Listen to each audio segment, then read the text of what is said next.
Okay, after a pay-per-view like last night, I really think that it was probably a good idea to sleep on it and be wide awake and refreshed in the morning instead of ranting and raving. I'm probably going to do that most likely, just to give you a upfront warning. But I kind of wanted to sleep on it so I could digest the events of Hell in a Cell in my mind.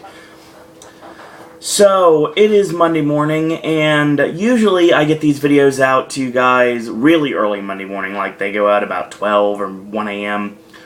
So, I'm still getting them out on Monday, so technically it's still Monday. It's 9:30, by the way. It's really early, and I don't know why I'm up so early. I just am, and I thought it's time to just shoot this video, because just like predicted, I've got 4 pages of notes here, and 3 pages front to back, and 1 which is just 1, so that's a lot of notes. And given the fact it was a 3-hour pay-per-view, I mean, this is how it works.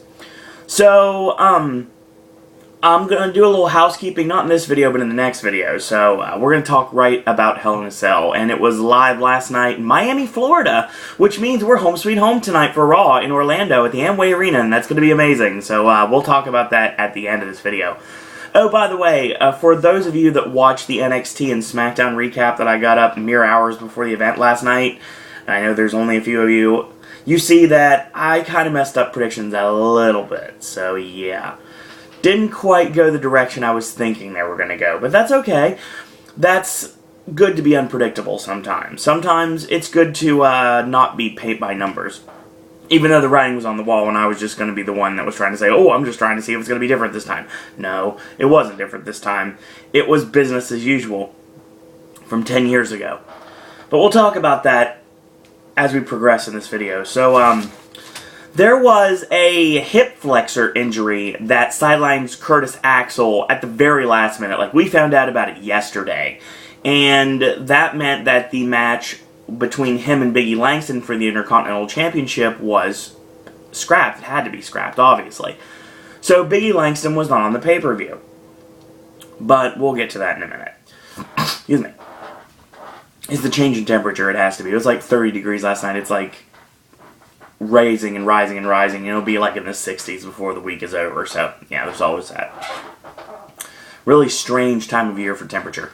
But I guess that's how it works, given the fact that we're in autumn now, so. Not in the winter yet. We haven't seen our first snow officially. I believe it's called a grapple. And we got that several days ago. And it's kind of like hail, but not quite. But I'm not a science guy. I'm not Bill Nye. I'm not the science guy. So, oh, by the way, I bring up Bill Nye not because of the obvious reason I'd bring up Bill Nye, his participation inside Ellen's Energy Adventure, Stupid Judy, Stupid Energy. You know what I'm talking about. The WDW Today live podcast was last night, which unfortunately I had to miss due to the pay-per-view.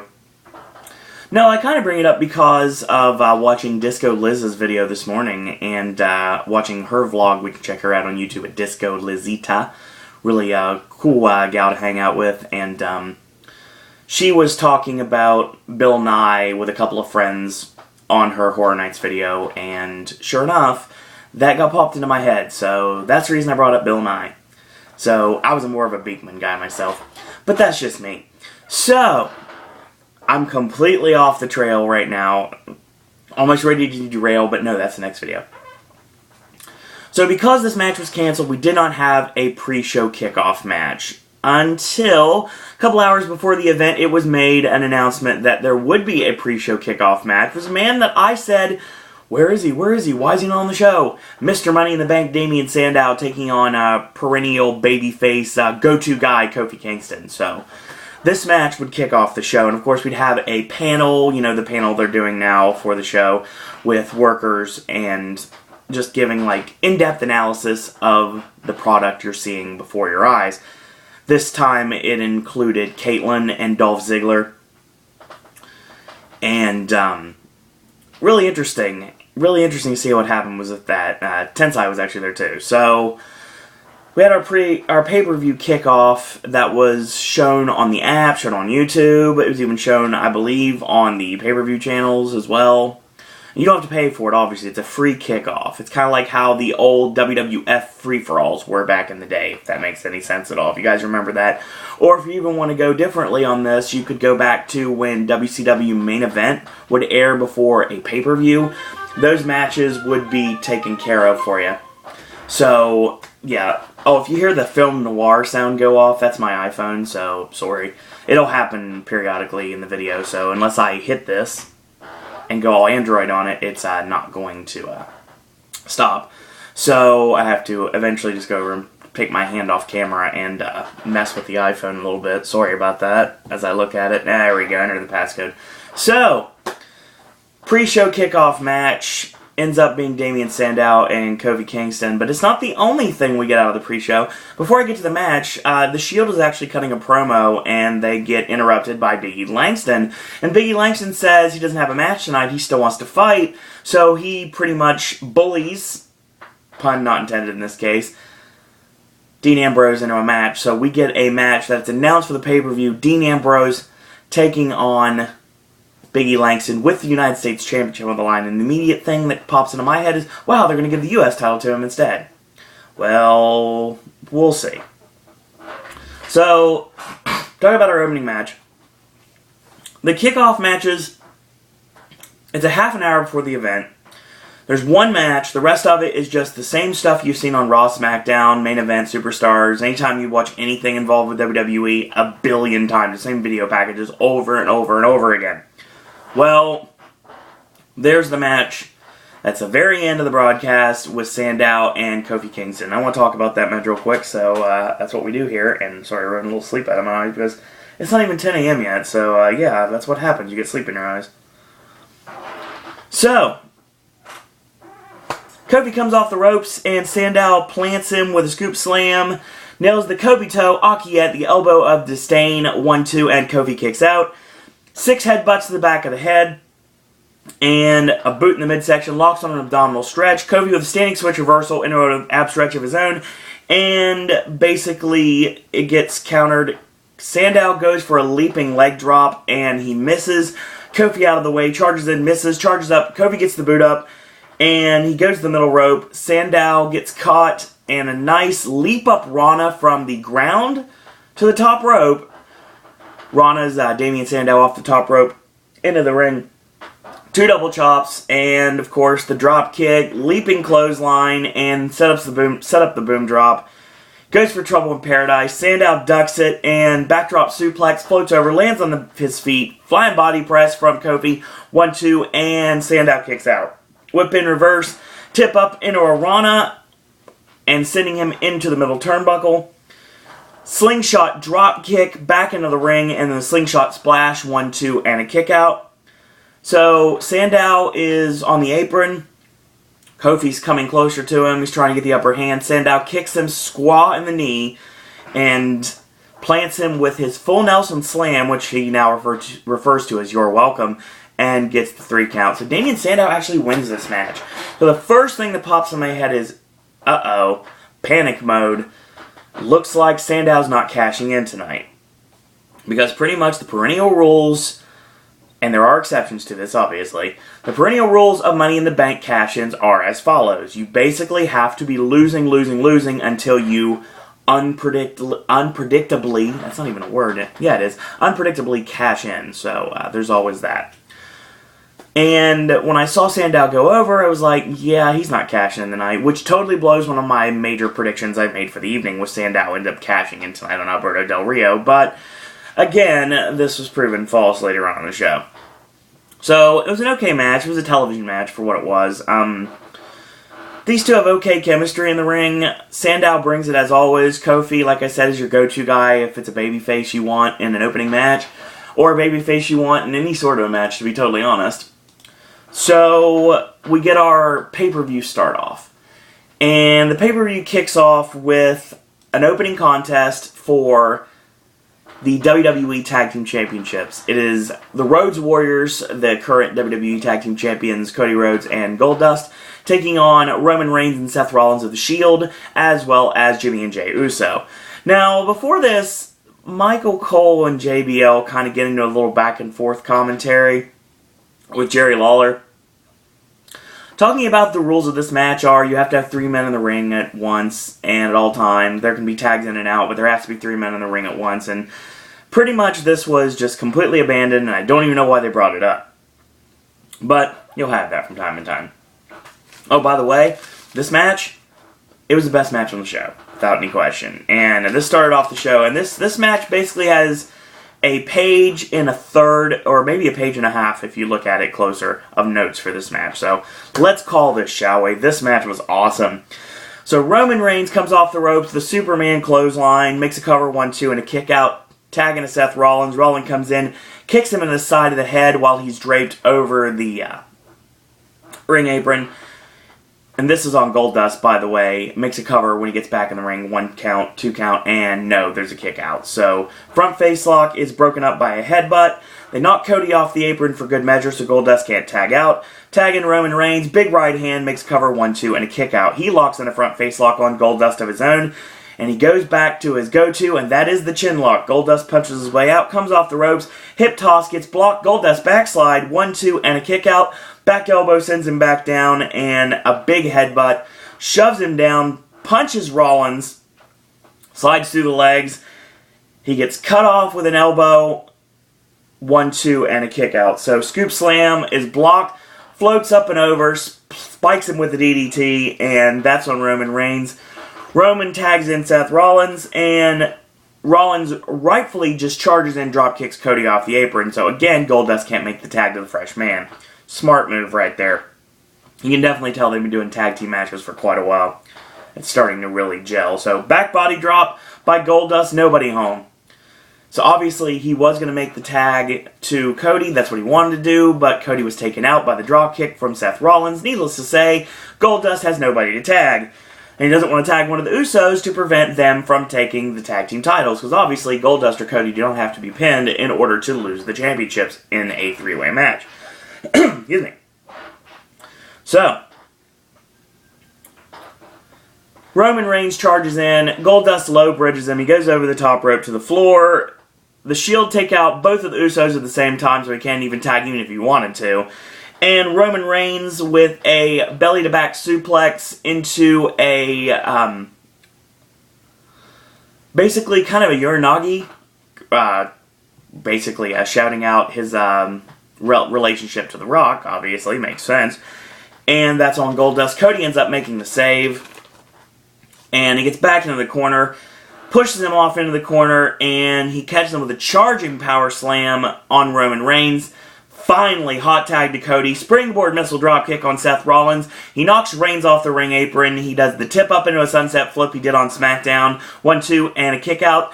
Goes to the top rope. Standing moonsault on Rollins. 1-2 and at 3 Rollins kicks out. So now we're getting into high gear, folks. Boot up. It gets caught. Gets spotted with the Holly kick right downstairs. And beautiful disaster. Blind tag to Jimmy Uso.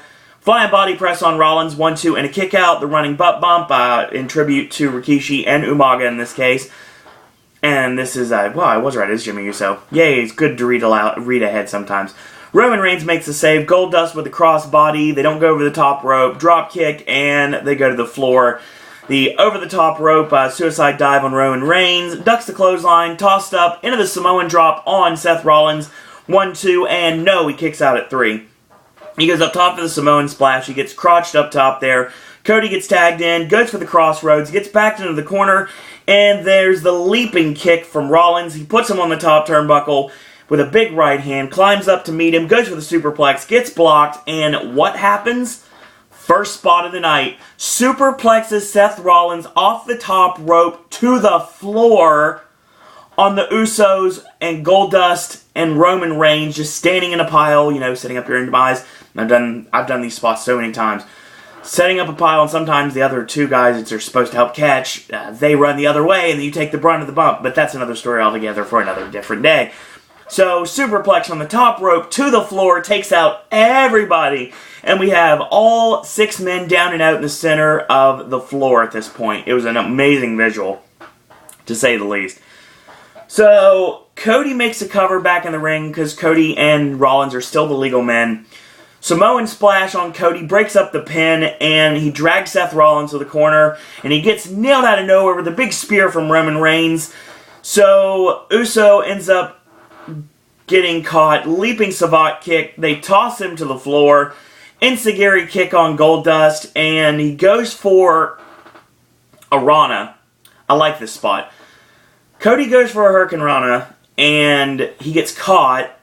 Seth Rollins is ready for the turnbuckle powerbomb, and he goes to throw, and Goldust in the opposite corner, and you know this is going to end bad. So what does he do? He lands on his feet, does Cody, and Rollins walks into a big uppercut from Goldust right into the crossroads. 1, 2, 3, and the Rhodes Warriors retain the WWE Tag Team Championships. And what a match it was, to be totally honest. I'm telling you right now, if the pay-per-view ended right there, wouldn't have been that bad. Of course, a lot of people would have been dejected. They spent so much money on one match, but this was the highlight of the pay-per-view. And the bad thing is, when you open up so hot, you only can go one direction, and that is down. And I hate to say that, but that's pretty much how it went from there. I'm not saying the pay-per-view was horrible, but there were a lot of interesting decisions as we progress in the show. So, just like I predicted, The Miz goes up to Vicky Guerrero during the pre-show kickoff and pretty much says that he wants Bray Wyatt, he wants him now, he does not care. And Vicky throws the doctor's card and says, you know, you're not medically cleared to wrestle, so I can't let you compete tonight. And Miz says, well, fine, you're not going to let me wrestle, then I guess there's going to be a fight. And that's what happens next. So The Miz comes out, he says, I'm not medically cleared, but I want to fight. Bray's in the rocking chair outside somewhere in the back, and he says, he calls him Hollywood first off, which is hilarious. He says, a man with nothing left to lose is what you are, Miz. Please understand that your words are simply meaningless. If you could only see the monster that lives behind my eyes. When the lights come back on, predictably, Luke Harper and Eric Rowan are in the ring to jump The Miz, and The Miz is ready for it, and he fights him off momentarily, but eventually they get the upper hand with the numbers game. They work The Miz over, and they do whip Rowan into the avalanche on The Miz, and the discus lariat on The Miz, and you hear some very familiar music. Fire springs from the ramp, and what happens? The return of Kane. Kane hits the ring, and of course, Rowan goes to attack before he can get inside the ring, and he gets jumped on the floor. Kane retaliates with a choke thrust, knocks down Rowan, and of course, he nails him with a big boot. Gets in the ring, Luke Harper starts pounding away, and this was really, really awkward. I don't know what the timing was, or it just didn't work, or it just did not work at all. But Kane caught Harper, and it looked like either A, he was going to catch him and power slam him, like an over-the-shoulder power slam, or he was going to try to tombstone Harper. But I didn't think it'd be a tombstone because there was no real need for a big spot in this return. That would come later, at least it not involve the Wyatt family. So what ends up happening is they kind of jockey for position on the slam. It doesn't look like they really can get it, and they kind of just abandon the idea at one point, and they end up sending long day. Luke Harper over the top of the floor, which is a smart move for Kane. Miz looks at Kane, and Kane looks at Miz, and what has happened to the Miz? His night ends badly, as always, and he gets goozled and chokeslammed by Kane. Kane leaves the ring, and a lot of unanswered questions. Now, here's the thing. So, there's two different directions you can go with this. Kane has broke out of the clutches of the evil Wyatt family, so that means that Kane is going to be the babyface going forward, fighting with the Wyatt family. Or so it seems. There's another idea. Sure, he took out Rowan and Harper, but maybe that would be like an initiation from Bray Wyatt. Sometimes you have to take a beating, you know, what Affleck says in Runner Runner for the 15 people that saw it. Basically, sometimes you have to take a beating, then go out there, do it again, and say, would you like to have another? I'm paraphrasing, obviously. But basically, maybe they're taking their lumps just to lure people into a false sense of security that Kane is not secretly drinking the Kool-Aid that Bray Wyatt is dealing out on a daily basis. So, is Kane going to be feuding with the Wyatt family? Running in, you might think yes, but chokeslamming The Miz is a quite different apple altogether. Now, I don't know why the analogy I used was an apple, but that's just what happens.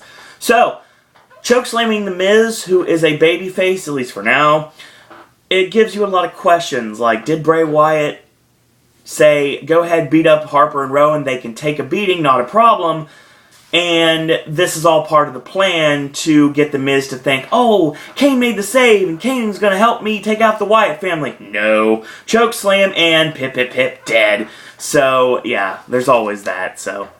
Interesting to see where we go from here. You'd think it'd be Kane feuding with the Wyatt family, and Kane and The Miz feuding with the Wyatt family, but Kane chokeslamming Miz adds a whole different layer to this storyline altogether. So, it'll be interesting to see where we go from here, and if we get more answers tonight on Raw in Orlando.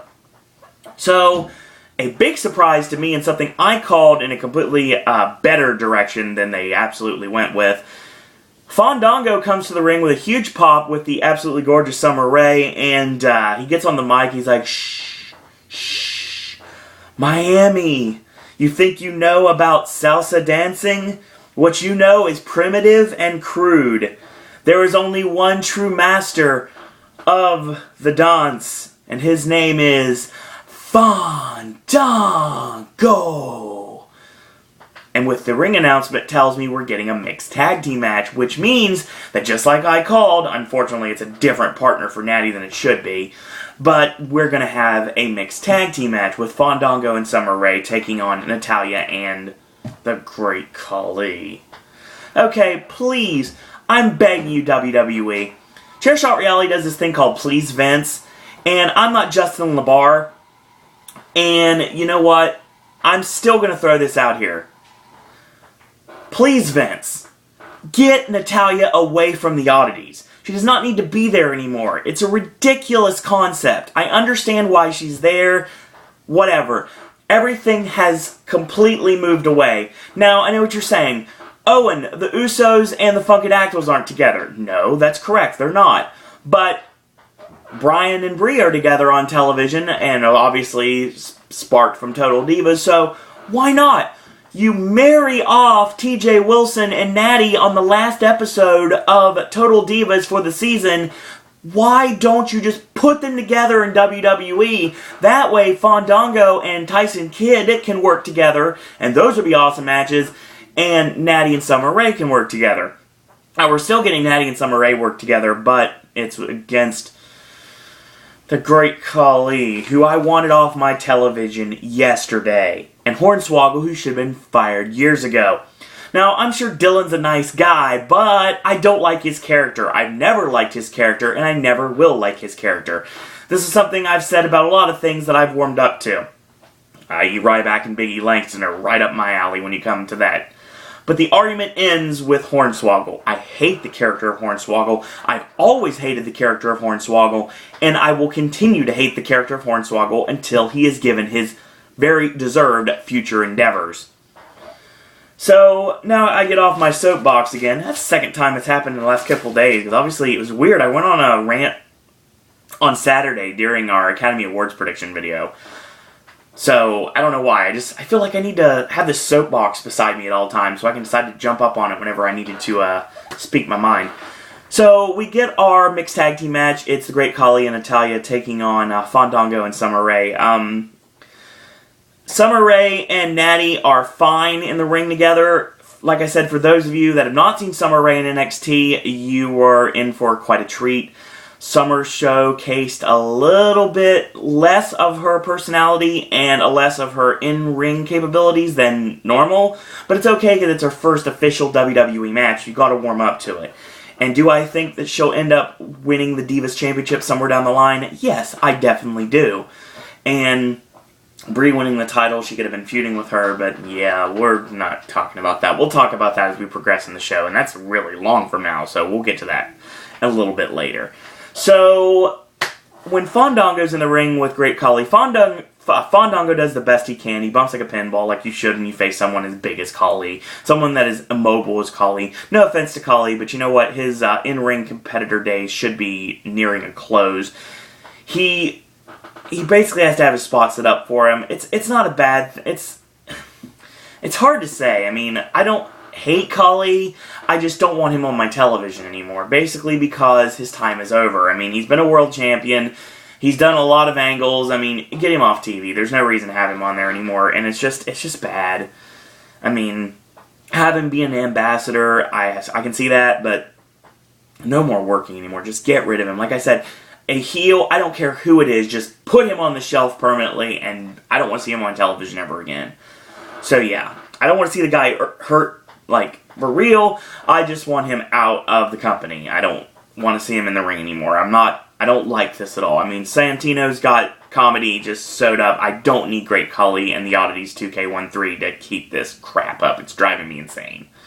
Now, if it would have been Santino and Natty against Fandango and Summer Rae, I wouldn't have a problem with that because obviously they've had a little mini program on Raw lately, so it would have made sense. Unfortunately, Fandango and Great Khali have had a little mini program on SmackDown lately, so I guess it makes sense, but doesn't mean I have to like it. So, Khali, you know the normal offense, overhand chop. Fandango tags in Summer Rae. Summer Rae, it gets up in Khali's face, trying to seduce him a little bit, and Natty comes in the ring, and she goes for a hip toss, gets countered hip toss by Summer Rae, and goes for the legs. Kind of funny because she's setting up an attack, and Natty kicks her off. Double leg and a jackknife cover from Summer Rae, 1-2, and a kick out. Summer gets planted with a backslide by Natty, 1-2, and a kick out. Summer with a drop kick, catches her off guard, snap suplex, and Summer gets caught with a drop toe hold, arm drag, tag in, and double leg.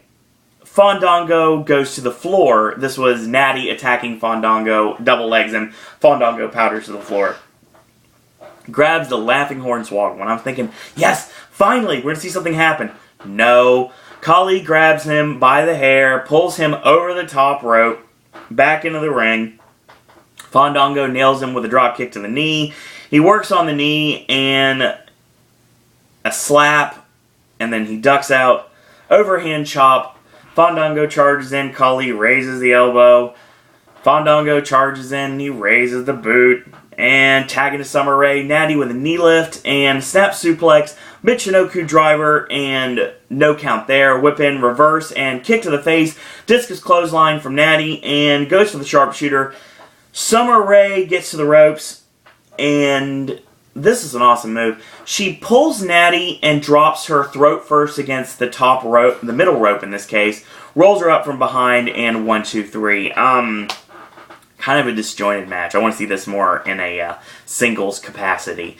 I'm just happy Fandango's made the pay-per-view, to be totally honest. I'm really happy Summer Rae is working on pay-per-view now, because I called it months ago. Get Khali out of this, get Natty a new partner, and do this match on Raw again. Or you just go ahead and do Natty and Summer Rae on Raw tonight. I would do that either way. I know I've mentioned forever and a day that Fandango is winning a singles championship before 2013 is over. I know there's not much time. It's like, oh, and it's almost November. And I'm like, yeah, I am aware. So he doesn't have much time, but you still can do it. And with Curtis Axel most likely having to forfeit the Intercontinental Championship due to a freak injury, this is what you do. You can take the time to put the championship on Fandango, at least for a bit, just so I can say that I was right. No, actually, just so I can see him defending the Intercontinental Championship, give him something to do. Which, right now, I don't want him feuding with Khali. I guess, if anything, it's a program, but there's so much better you can do with him. Hopefully WWE will hear that out. So our next match for the United States Championship, Dean Ambrose defending against Biggie Langston. This match, of course, had no build-up, no preparation whatsoever, pretty much set up on the kickoff to the pay-per-view. So this match, just right off the top, Biggie Langston with a Vader attack. And the Vader attack ends up colliding under the eyebrow of Biggie Langston and the forehead of Dean Ambrose. So Biggie is busted open. Hard way busted open, like blood pouring under his eye during the match. Shoulder block off the ropes, 1, 2, and a kick out. So whip in, and he charged with the shoulder, and he connects. Ambrose is being ragdolled at this point. So whip in, ducks the clothesline. Ambrose goes for a crossbody, gets caught in a stiff backbreaker, And Ambrose goes for a back elbow, finally stopping the momentum of Big E. And he chops away and chops away and chops away and no sell every single time. 3 big knee lifts, and he picks him up, tosses him over the shoulder just like a sack of potatoes, and he locks on a bear hug. Ambrose goes to the eyes, breaks the eyes, and he charges in. He gets backdropped over the top rope to the floor. So Big E comes out. He gets pulled into the apron. Does Big E Langston, because nice leverage move from the U.S. champion. Comes back in. Suplex blocked, and it's blocked again. Suplex blocked. Neck snap by the United States champion, and slams Big E headfirst into the top of the ring post. He gets back in at the 8 count, and there's the elbow face wash, which you guys don't know what I'm talking about. He takes this point of the elbow, and he rakes it kind of like the Otani boot scrapes. Like, you know, the face wash kicks that Samoa Joe does, or even other superstars do as well. Shijiro Otani, obviously. They're called Otani boot scrapes for a reason. So, he stands on the middle rope for a 10 punch, but instead of punching away, he steps on the throat of Big E Langston. Something really unique I haven't seen before. He comes off the ropes, front drop kick, makes a cover, and he presses him off at 1. So, he locks on a modified camel clutch, turns into a sleeper, and he gets backed into the corner. I thought we were going to go Taz and Bam Bam Bigelow for a second, but no, it was not to be. He jumps up with a sleeper hold on the back of Big E Langston, again backs him into the corner, charges in with a big clothesline, and then another clothesline. He ducks the 3rd clothesline, back body drop, big clothesline off the ropes, 1-2, and a kick out. He goes for the big splash. Ambrose out of the way, whip in, reverse, into a belly-to-belly suplex from the challenger, 1-2 and a kick out. Finally hits the Ultimate Warrior style splash. This time connects for a 1-2 and Ambrose kicks out. So he picks him up, lands on his feet. Ambrose goes to the floor to regroup a little bit. So Big E gives chase, grabs him, tosses him back in. He kicks the ropes, he's getting back in the ring, basically crotching him for a moment. Spike DDT from the United States champion, 1-2 and a kick out. Charges in for the shoulder and he misses. Big time spot right here. Ambrose is on the apron. And Big E Langston charges in and he spears Ambrose through the middle rope to the floor. Second big spot of the evening. So they both get back in the ring. Actually, Big E's the only one to get back in the ring in this time because Ambrose just eats the count out and that's all she wrote. So Big E Langston wins this match via count out. He's like, no, this isn't over. So he grabs Ambrose before he can leave, tosses him back in the ring, plants him with a big ending, raises the Intercontinental Champ... Sorry, I'm used to saying this. That's what it would have been in the first place. Raises the United States Championship over the head of the fallen Dean Ambrose and gets a minor pop out of that, and that's the end of the match. Okay, so we had to scrap the Intercontinental title match, so obviously that wasn't going to go that way, and you have to wonder, was he going to win the Intercontinental Championship tonight? I guess we'll see tonight on Raw. Unless we find out more about it, and obviously the title's probably going to have to be held up if the injury is as serious as it sounds it is, and it probably will be.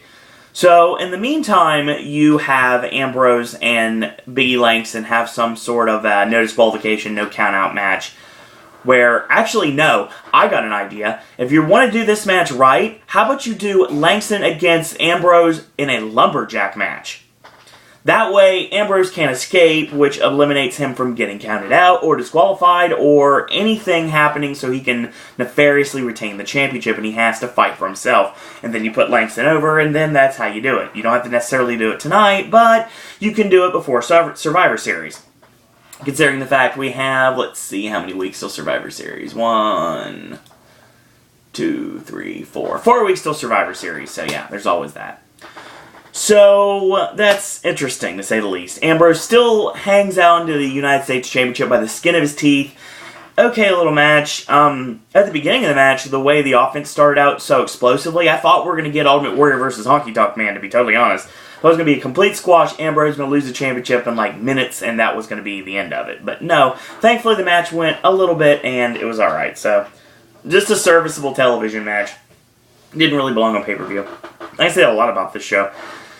Our next match, our first Hell in a Cell match of the evening, CM Punk taking on Ryback and Paul Heyman in a no disqualification handicap match. Heyman comes out, not with Ryback. He's on a hydraulic lift, and he gets raised above... Oh, this is hilarious first, before I even go into that. The driver of this hydraulic lift, I'm pretty sure, has been fired at this point. I guarantee you he's been fired. And has never driven a hydraulic lift in his entire life. Here's the reason why. So, he's driving to the ring, and he's kind of like steering and trying to ride it. And it's like, this is a really awkward way to get down to the ring. And it's like, no. And Heyman finally makes it to the cage. Stands at the cell, they raise him above, and he says, in WWE, you can call me Satan himself. Welcome to hell, basically is what he says. So he says, Ryback is going to be collecting your soul tonight. He walks on top of the Hell in a Cell, which is amazing given the fact that Paul is legitimately afraid of heights. So, I own CM Punk. We go midway through the match, and of course it's now just a singles match, Ryback against CM Punk, and that's all she wrote at this point. Reverse bear hug locked onto Punk, and Punk elbows his way out, charges in, he low bridges Ryback, he goes to the top rope to the floor, comes up top and nails the double axe handle. He gets a table, and this is really nice. What he ended up doing was, Ryback takes over on Punk, picks him up, and suplexes him into the steel 3 different times. Tosses him back in, backdrop suplex from Ryback, 1-2, and a kick out. Locks on the go-to chin lock, and he elbows his way out of it. Boot in the midsection. Fireman's carry turned into the over-the-shoulder boulder holder. Yeah, good old-fashioned Skip Sheffield. Yep. What to do. And he plants Punk with it for the 1-2, and no, Punk kicks out.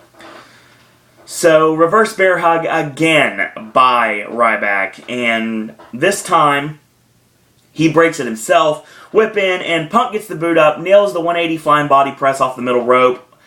And drop kick to the knee, and drops him face first into the turnbuckle. Nice move right there. He basically drop kicked the knee out, and he falls face first into the turnbuckle. How that works was pretty much there. Running knee from Punk, and springboards off. Gets caught. Power slam from Ryback, 1-2, and a kick out. Goes for shell shock. Punk punches his way out. Charges into the buckle. Face first, and Punk grabs a Singapore cane. Cane shots to the ribs, and then the back, and then he clotheslines him with the cane. So he hits the running knee and the short arm clothesline. Goes up top for the Savage Elbow. 1-2, Ryback kicks out. At this point, Heyman is beside himself. So cane to the back, and then cane to the ribs, and then one to the face, by the way. He gets the table, does Ryback, and he goes for a power bomb. Now this is interesting because the table is set up on its side. It's not on just like on all fours. It's on its side. So he looks like he's going to power bomb him through the side of the table. Obviously this is not going to happen. So it gets countered. Low blow on Ryback. And, actually, no. We'll go a little bit further. He goes for the powerbomb, and he goes down the back, does Punk. Punk lands on his feet, hits the high angle kick, and it ducks this time, and he gets crotched on the table, which is something you don't see very often. Meat hook clothesline, and 1-2, and Punk kicks out. So he sets the table up in the middle of the ring. Ryback takes too long, Punk low blows him from behind. Ryback just so happens to land on the table just perfectly. Punk goes up top, nails a Savage Elbow, putting Ryback straight through the table. And nothing else right there. Ryback gets up to his feet, Punk grabs a Singapore cane, canes Ryback right in the face, picks him up, go to sleep, 1-2-3. So, Punk wins this match, and he's not going to get his hands on Paul Heyman. Yes, he is. So Punk, with Singapore cane in hand, ascends the top of the cage. And Heyman, of course, is begging for his life at this point. So he gets a couple of shots in on Heyman to the delight of the crowd. And Punk picks up Heyman on top of the cell. It looks really awkward because they're both really nervous. You can definitely tell Heyman's especially nervous. And of course, Punk doesn't want to hurt his legitimate best friend. So he picks him up and nails the go to sleep, leaves Heyman laying, and that's all she wrote. So they were saying this was going to be the end of the feud. On the internet, reports say this was going to be just another speed bump. Where do you go after this? You have Punk beat Ryback, you have Punk lay out Heyman. What's left to do, honestly? Axel's on the shelf, so yeah, what's left to do? There's no point to go further in this. I mean, you can. Obviously, Heyman is like in a wheelchair or on crutches or something out on Raw tonight. And he's going to sick Ryback on him again. I don't want this to happen. This feud needs to end. And Punk needs to go on greener pastures, to be totally honest. I know a lot of people in the back seem to be souring on Ryback to the point that a lot of people are thinking that Ryback's going to be taken away from Heyman soon. This is probably the start of it, to be absolutely positive. I think what ends up happening is, I know I called Matt Morgan last night, and I didn't realize Matt Morgan was an independent champion now, so that's the reason why it made no sense that it happened. So it was like, you called Matt Morgan, you look like a fool. I'm like, I'm aware, I know I look like a fool. It's no big deal. There's 2 people saw the video, not a problem. So, it just didn't get out there yet, I guess. More people were watching the pay-per-view. Hopefully more people will watch it. Or maybe not, because it's kind of jumbled. So, Punk needs to move on. Ryback needs to move on to Big E Langston. So what I think will end up happening tonight will be that maybe, just maybe, I don't know. I mean, okay, obviously Big E Langston and Ryback's going to be the feud's going to take us into 2014. That makes total sense. That's what we're hearing, at least, at the moment. So, Axel's not going to be on television unless he comes in to drop the championship, which could happen. It depends on how serious his injury is. Langston, not really feuding with Axel, but taking the title off of him. Not really feasible at this moment, at least not in the match. So, you're leading towards this match with Ryback, but you can't really get there quite yet, so you probably have to have this at least continued after Survivor Series, and I know that it ends as Survivor Series. I don't think it lasted the rest of the year. Now, I could be wrong, but Heyman already got his comeuppance, so there's no reason to go forward into this, honestly, unless you lead to Punk against Lesnar down the road, but with Lesnar against The Undertaker Mania this year, I don't know, so it was okay. Not really the greatest, if you want to call it a blow-off. I mean, fans got their high spot of Heyman taking the go-to-sleep on top of the cell. It was a great visual, but in the match, it was alright, I guess. Speaking of the match, I really wasn't very sure about. It was Los Matadores against the Real Americans. This match, of course, was added, and I'm not sold on Los Matadores. El Torito's more over than the team is. The matches are okay, but yeah, I don't like the gimmick. I don't like the gimmick at all. I don't like... Okay, I'll say this right now. I don't like mirror gimmicks. I don't like necessarily brother gimmicks, because as a commentator it's really hard to call their matches because they don't have anything to differentiate one from the other. I can't tell which one's Primo, which one is Epico unless I get a close-up shot, because obviously they have very distinct jawlines, because I can tell which one from that. The Usos, I just have to wait until someone does something and then I just basically just guess. So that's why I hate calling matches like this. Obviously everyone knows how much I love Antonio Cesaro. So we go midway through the match like we do here, and Swagger with a diving knee clip on the floor, toss him back in, and Swagger bomb, blind tag, leapfrog, double stomp, you know the normal spot. Makes a cover on Diego, 1-2, and a kick out. So a front face lock by Cesaro, backs him into the corner, tagging to Swagger, 3 knee lifts, tagging to Cesaro. They're cutting the ring off at this point. He locks in the Idol Vice, at least a version of it. Diego elbows his way out of it, and he charges in, caught the elbow, backdrop, Swagger over the top rope to the floor when he tries to intervene. So Cesaro cuts off Diego, kicks Fernando off the apron. Middle rope sunset, gets caught into the giant swing. And what does Cesaro do? He does 31 rotations of the giant swing. Now, it's not 100, but this is not the Indies, so you can't really do 100. But he did 31 rotations, makes the cover, 1-2, Fernando makes the save. So Cesaro grabs the foot to try to cut him off, nails the enziguri, tagging to Swagger, tagging to Fernando, spinning headbutt off the ropes on 2 separate occasions, flying forearm, and satellite DDT by Fernando, 1-2, and Cesaro makes the save. Cesaro gets drop kicked to the floor, and they ram him into the barricade. Clip to the knee, back in ring, and Swagger locks on the Patriot lock. Cesaro pulls the rope back so he can't grab it. Really unique move right there. And, of course, just like I predict right away, he flips Swagger into Cesaro, knocking him off the apron. Tag in, and, of course, the Flatliner Facebuster combo, 1, 2, 3. After the match is over, El Torito gets on the shoulders of Diego and Fernando, and what happens, he gets tossed into a Rana on a Cesaro, and he gores Zeb Coulter in the butt to end the segment. I still don't like this feud. I probably won't, so waits for Cesaro, but whatever. 31 rotations on the Giant Swing was pretty awesome, to be totally honest. But that's what everybody wanted to see, and they popped huge for it. But other than that, they kind of got some heat. But even though Los Matadores really haven't clicked with the crowd yet, to say the least, I guess we'll see as we progress. Our next match of the evening is for the World Heavyweight Championship. Alberto Del Rio defending against the way too early returning John Cena. Cena's superhuman. We call him Superman for a reason, obviously, because this should have put him out until the Rumble, and he was out for 2 months, and now he's back on television with this ginormous brace on his elbow.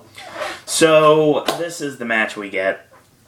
And I'm thinking, a lot of time left in the pay-per-view. There could be time for a Sandow cash-in. But wait a minute, Sandow's still a heel. This can't happen. Uh-oh. Panic button press number 2. So, we'll get to that. So, drop toe hold by Cena, and he goes for the legs, probably to set up the STF, and he gets kicked off. German suplex release style by ADR, makes a cover instead of a bridge pin, 1-2, and Cena kicks out. Locks on a key lock, and Cena gets to the ropes. Drop kicks Del Rio, and whip in, charges into Del Rio's back elbow. Leaping stomp from the world champion. And he goes to the middle rope, leaps to the top, and does that dive-off chop. The really looks awkward every single time. Makes a cover, 1-2, and a kick out. Fireman's carry gets countered, and he chokes on the middle rope. Goes for the Del Rio slide, and Cena's out of the way. That means he bumps on the floor. And neck snaps Cena when he tries to take over across the top rope. Goes up top, dives off into the Pillman counter, which if you guys don't know what I'm talking about, he basically just dove off the top and they countered with a drop kick to the face or the chest, which was an old Brian Pillman counter to a heel leaping off the top rope. He did it so many times. He even did it when he was a heel himself. So he ducks the clothesline, 2 shoulder blocks off the ropes, proto-bomb, 5-knuckle shuffle, sets up the AA, gets countered into the backstabber. We've actually seen this spot before. So, 1-2, and a kick out. Goes for the cross arm breaker, he gets pushed into the buckle, charges in with the elbow up, and Cena plants Del Rio with a tornado DDT out of the corner, and Del Rio kicks out at 2. He goes up top, gets caught, step up enziguri kick, and he falls off the top rope. Del Rio makes the cover, 1-2, and a kick out. Goes for the step-up enziguri in the corner, and he misses. And this time he goes for the AA, does Cena. Gets countered, gets caught off the ropes. Tilt-a-whirl backbreaker by the world champion, 1-2, and Cena again kicks out. Puts him on the turnbuckle backwards, ties him up to the Tree of Woe. He charges in, and Cena lifts up, and he goes shoulder first into the ring post, does Del Rio. Cena climbs up top, flying body press, 1-2, and a kick out. So we saw 2 Brian Pillman spots in the same match from John Cena. Very nice. So he gets caught when Del Rio drives both knees into the arm, setting up for the cross arm breaker. He's got it on Cena. It gets countered in a minute into the STF. Barely. He gets 2 fingers on the ropes. Referee calls for the break. So, side kick to the ribs by Del Rio. Nails the GSK on Cena, 1-2, and at 3, Cena kicks out. So, trouble in paradise at this point, and I'm not talking Kofi's finish. So, cross-arm breaker is applied, and he rolls him onto the shoulders, and of course, Cena shows his tremendous strength and powerbombs Del Rio out. Goes for the AA, gets counter to the cross-arm breaker, back counter to the AA, 1-2-3. John Cena is the new World Heavyweight Champion. Yay! John Cena's a champion again. Woohoo! What's this, 2010, 2011? Yeah, that continues later on in the show. Was this the right move to put the World Championship on John Cena? Hell no! The only way I can see that this would be the right thing to do for business is if we're leading toward the title unification match at WrestleMania this year. Which you could do, but it's not really feasible doing it at this point.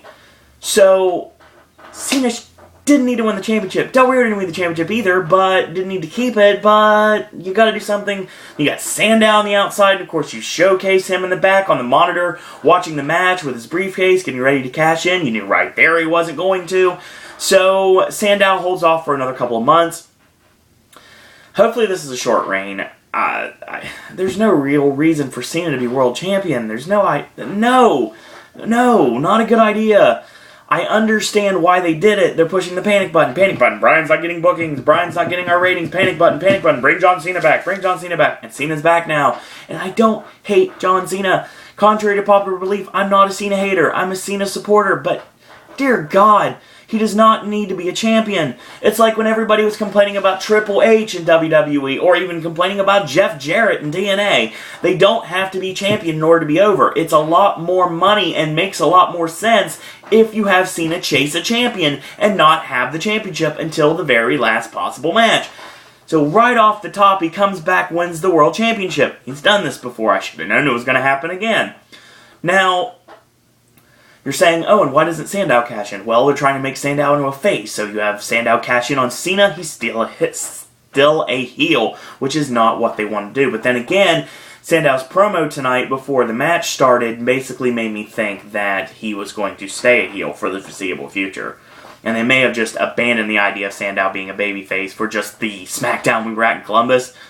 Who knows? I guess we'll see. Cena wins, and where do you go with this from here? Rematch with Del Rio? Fine, whatever. He can have it. He can drop the title as early as tonight. This is going to be a short reign. I'll say that right now. Cena will not be champion very long. As a matter of fact, I don't think Cena's champion until Survivor Series, to be totally honest. I think Sandow could cash in at any time at this point. Problem with that is, unless you've abandoned the babyface turn, you can't do it at this point. You can't have Sandow go over on Cena if you want him to remain. If you want him to remain a heel, you can have Sandow go over on Cena tonight. But if you want to turn him into a babyface, which it seems like they want to do, at least playing the seeds for a turn, then you can't do this. You have to get the title back on Del Rio. And there's so many ways you can do it. You can have someone attack him. You can have just all sorts of people just team up on Cena and just try to take him out like he's The Undertaker back in the mid-90s. So, I mean, look, it took like 11 guys to put The Undertaker into a casket at the Royal Rumble. So, I mean, you can do that with John Cena. He's just a superhuman, if not more so. No offense, Will. But, I mean, was it the right thing? No, not at all. Cena didn't need to win tonight at all.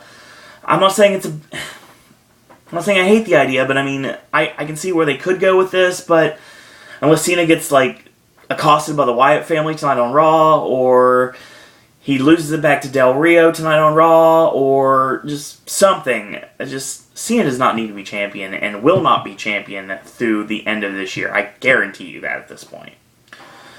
So, we get our next match, and I said on the NXT and SmackDown video that this match would pretty much decide what the finish of the main event was.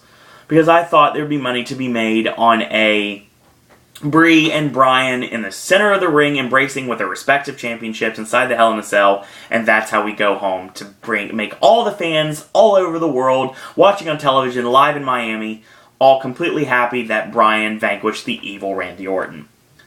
Well, this match told the tale. AJ Lee defending the Divas Championship against Brie Bella, and of course AJ is flanked by Tamina and Brie has Nikki in her corner. So for what it was an okay match. Brie is improving exponentially each and every week. Obviously, working with Bryan definitely has its advantages. So, whip in, reverse, in a back elbow, ducks the right hand, neck snap over the ropes, and AJ gets tossed back in, makes a cover. Brie's house fire at this point, one, and that's it. So, AJ locks on a modified Dragon Sleeper, and back elbows by Brie, breaks it, and Brie gets choked on the middle rope. Hangman's neck breaker on Brie, and when she gets back to her feet, spinning back kick to the gut, and catches her off the ropes into a body scissors version of the guillotine choke. So she gets back to the turnbuckle, and Brie finally starting to get some offense over, and middle rope missile drop kick, and 2 drop kicks when AJ reaches her feet, and clothesline makes a cover 1-2 and a kick out. Charges in, gets the boot up. Brie goes face first into the turnbuckle, goes for the Black Widow, gets countered into the Lance Storm style half Boston Crab. So Nikki pulls Tamina off the apron, and AJ grabs the rope while this is going on to break the half crab. So she goes for the charging knee, and when she goes for the running knee strike, Nikki ends up getting pushed, and she takes it flush right in the nose. So Nikki's down and out, Brie checking over on her sister momentarily. AJ turns the satellite head scissors takeover into the Black Widow, and Brie fights out, but she has to tap out. So that's it. Okay, here's the thing. I said this would tell me what was going to happen in the main event. This did tell me what's going to happen in the main event. So, AJ retains. No reason for her to drop, but she doesn't have a viable challenger right now. I mean, you do another rematch with Brie and have Brie win the championship. Sure. I mean, maybe Caitlyn is the answer. I would like Natty to be the answer, but obviously she's now working with Summer Rae, which I have literally no problem with. But what do you do? The only people that can take the championship off of AJ Lee are Brie Bella, Natty, and Caitlyn. Caitlyn's been off television for the foreseeable future, and you see Caitlyn on the pre-show. That's it. Natty is working with Summer Rae. That's not an option. So the only way you can do this right now is have Brie Bella win the championship. And I'm not sure if you will, because the fans seem to be not really taking to her babyface turn very much. Obviously, you'd be a mean girl for 5 years. Why would you buy the fact that she's now overnight become a babyface just because she's engaged to Daniel Bryan? So, fans still cheering AJ. I mean, you could turn AJ babyface, I guess, but I mean, this isn't the right direction to go. Brie needs to win the championship so AJ can snap and start doing really crazy and insane things. I think that would be awesome. But not to be tonight, so that should have told me right there something's rotten in Denmark. So, main event time. WWE Championship finally out of abeyance. Abeyance had a great run, didn't it, Matthew? So, check out Botchamania if you get a chance to. And I'm sure a lot of people on this show will. So, Hell in a Cell will house this match for the WWE Championship. Your special guest referee unanimously decided by the WWE Universe on the app that will not go away, the Heartbreak Kid Shawn Michaels. The MVP of the WWE, Daniel Bryan, facing Triple H's handpicked face of the company, Randy Orton. So, this is interesting. And this match actually wasn't bad. Decent for what it was. Suitable main event, but it killed the crowd, but we'll talk about that momentarily. So, Triple H comes out with the championship in hand. He shakes Orton's hand. He goes to shake Bryan's hand. Bryan's like, no. And he's like, fine, whatever. So, excuse me. We go midway through the match. Bryan's got the upper hand here. He puts Orton on the turnbuckle backwards and ties him up to the Tree of Woe. He gets the leaping drop kick to the face on Orton. And then the European uppercut. Whip in and high kick. Orton ducks out and drop kick to the floor. So, big time tope sends Orton into the cell once. Bryan runs off. Tope into the cell again. Goes for the third. Overshoots it. Goes face first thanks to Randy Orton into the Hell in a Cell. Orton picks him up in a backdrop suplex. Since there's no barricade to drop him on like he usually would do in this predicament, he picks up Bryan and rams him crotch first into the ring post. Catches him off with a 3.0 backbreaker, tosses him back in, 1-2, and Bryan kicks out. So he puts him on the turnbuckle, 4 right hands, 4 stiff headbutts. He climbs up, presumably going for the superplex. Bryan punches him off, and turns it into a sunset flip into a powerbomb. So they slug it out on their knees. And then they start trading the stiffest European uppercuts known to man. So Orton stops this completely with a boot in. Whip in, ducks the clothesline, gets the hooking clothesline this time. Because earlier on in the match, we did the whip in, backflip, lands on his feet, comes off the ropes, and instead of the clothesline, Orton planted him with the snap power slam. So pretty much Bryan had to hit this spot at some point in the match, and when I started recapping it, that's when he does. So Bryan's got the upper hand at this point. He nails the charging dropkick into the corner once, and then he runs the opposite corner, hits it again on Orton. Goes up top, and it is time for Bryan to go to work at this point. So the stiff kicks in the corner, and he puts Orton on the top turnbuckle. Top rope, Hurricane Rana, and he comes up top. Swan dive headbutt, 1, 2, and at 3, Orton kicks out. At this point, Shawn Michaels calling the match right down the middle.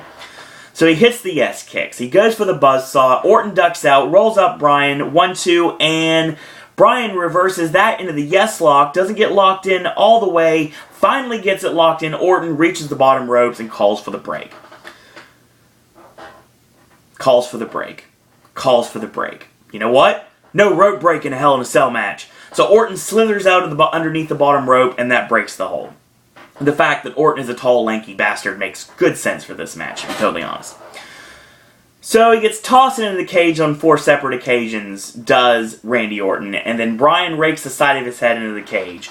So he charges in with a drop kick, sending Orton into the cell. So he gets a steel chair, and he nails Orton in the ribs with it. And then he nails him in the back on 3 separate times.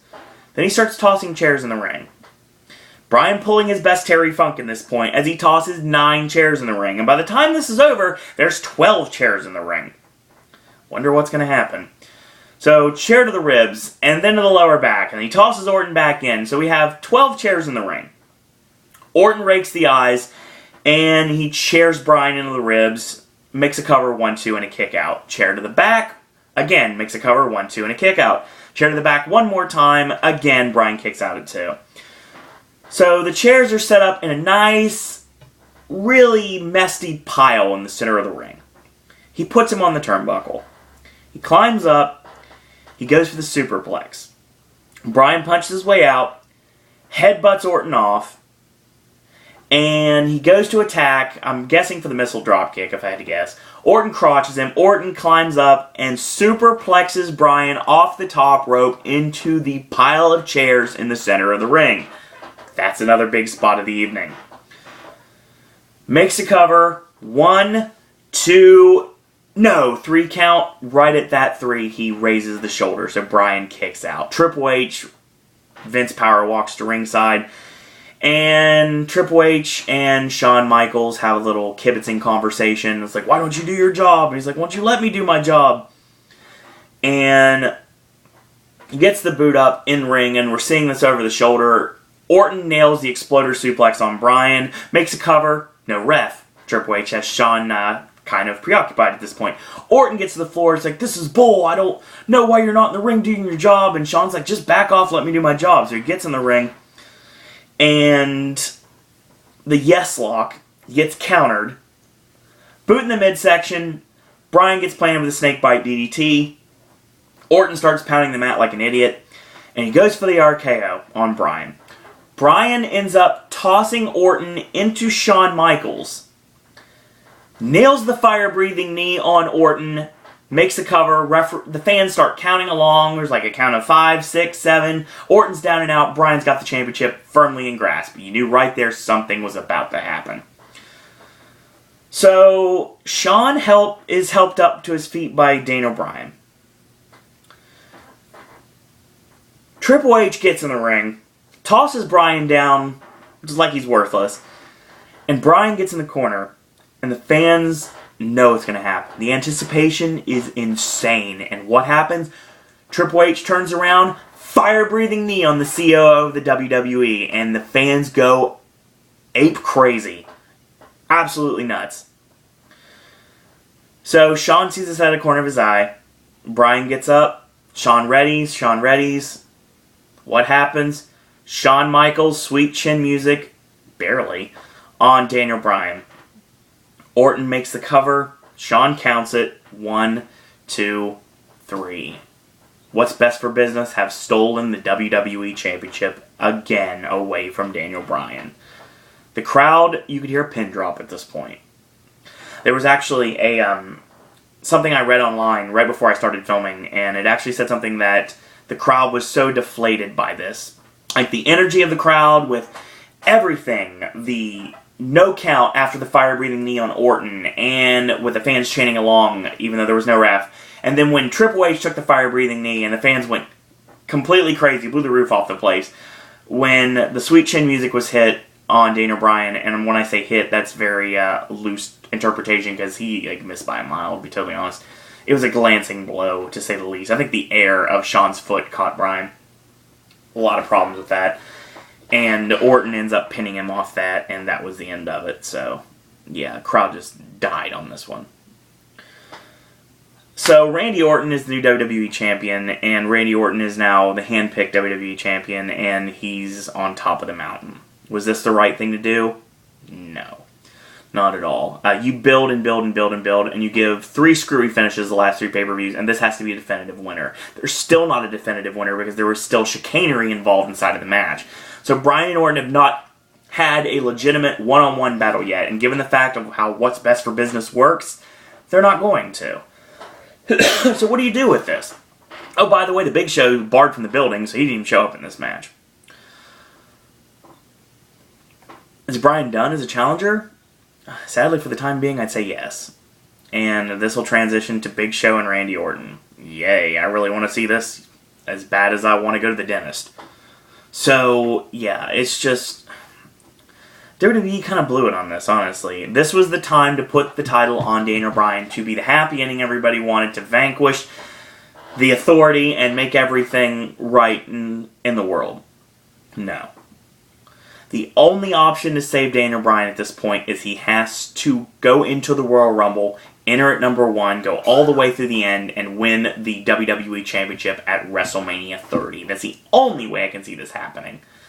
But right now, it just seems like, I mean, you could do a rematch on Raw, but I don't know if that'll happen. I mean, Bryan, it was, as a character, was kind of hurt a bit tonight, to be totally honest. He shows a lot of shine. Fans are really into him. WWE still screw him over. And Orton and Cena are on top of the mountain in 2013. Yeah, they were on top of the mountain 10 years ago. I feel like this last 10 years have been 20 years, to be totally honest. Because I'm really sick of this. And I understand why it was done, but there's so many different things you could have done. You could have put the title on Bryan tonight. You could take the title off of him on a screw job on Raw tonight. You could have put the title on Bryan last night to pop the crowd.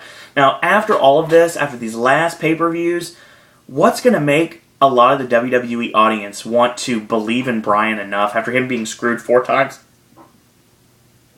Believe in Bryan enough to care enough to order Survivor Series. I mean, WWE might have shot themselves in the foot on this, to be totally honest. Was it the right thing to do, to put the title on a heel?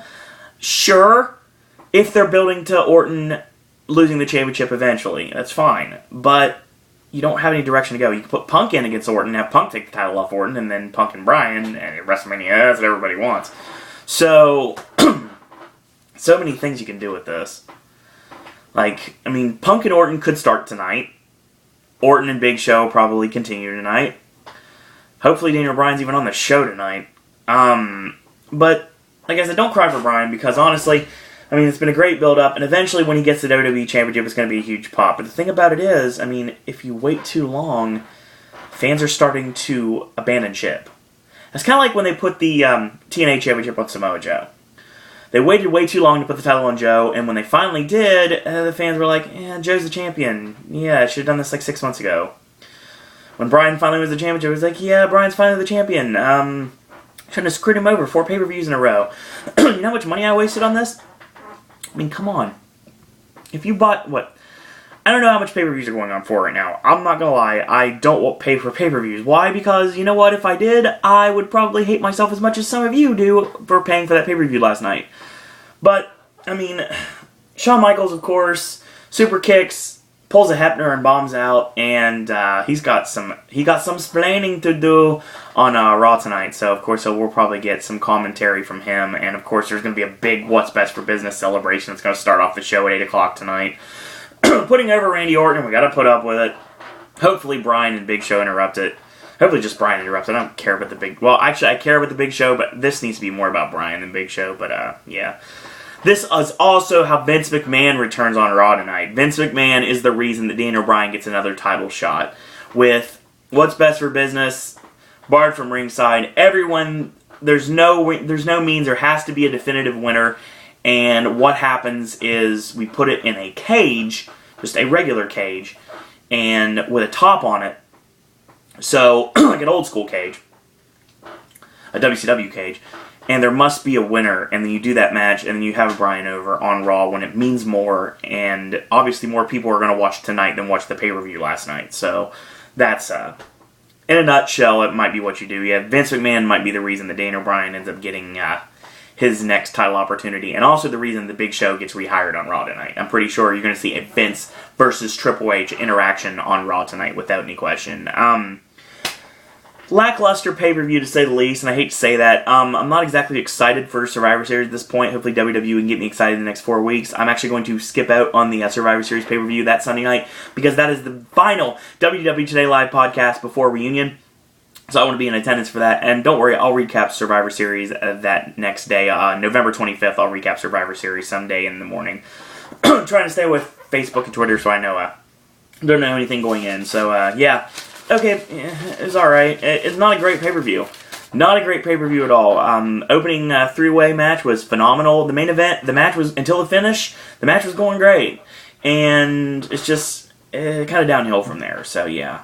I recommend trying to catch the Rhodes, Usos, and Shield match. Catch that. If you can catch Bryan and Orton, honestly, if you're not a glutton for punishment, then after the fire-breathing knee on Triple H, if you want to see a happy ending, just turn it off. So don't watch the finish of the match, because the super kick misses by a mile. And if a missed super kick that barely glanced Bryan puts him down for the 3 count, and then, of course, we have the celebration, which killed the crowd in Miami. So there's always that. So, rant over. Yeah, Hell in a Cell, not so good. So there's always that. In the meantime, if you like these videos, tell your friends about them, leave a comment, do subscribe, and spread the word about Pop and the Popcaster Revolution. You can contact me 3 different ways. You can do it on Facebook. You can contact me at Owen Disney, very simple to find. If you want to send me a good old-fashioned email, go right ahead. It's SirOwenDisney@gmail.com, or you can tweet me if you want to follow me on Twitter. It's @SirOwenDisney. Also very simple to find. In the meantime, we'll join you wrestling fans tomorrow for Raw. I'm actually going to go film a Halloween Horror Nights video from my experience on September 26th. And until tomorrow, boys and girls, or for those of you that are continuing to follow me until a little bit later, that's all I got to say about that.